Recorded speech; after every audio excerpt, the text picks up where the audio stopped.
campagne électorale, un vaste dispositif de sécurité est déployé.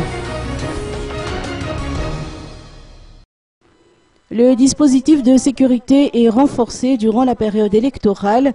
De nouvelles dispositions viennent d'être adoptées conjointement par les 3 entités mixtes principales, dont l'armée, la gendarmerie nationale et la police nationale, pour optimiser la sécurisation avant, pendant et après les élections. Dans cette optique, le commissaire Alexandre Ranefson, responsable de la communication de la police nationale, d'exposer les tenants et aboutissants de ces nouvelles dispositions de sécurisation de la période électorale. D'après lui, une série de patrouilles est menée régulièrement dans les endroits où se tiennent les meetings de propagande. Le but en est non seulement de préserver l'ordre public, mais également de prévenir les débordements et les actes délictueux. Les quartiers généraux des candidats sont aussi placés sous surveillance constante pour les mêmes raisons. Certaines zones seraient ainsi interdites à la circulation.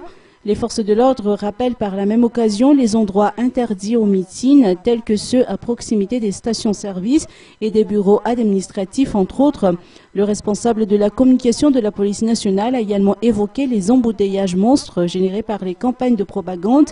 Les forces de l'ordre rappellent ainsi aux candidats et à leur comité de soutien que les meetings de rue ne devraient en aucun cas entraver la circulation automobile. Les partisans de ces meetings devraient ainsi se conformer aux directives des agents de la circulation.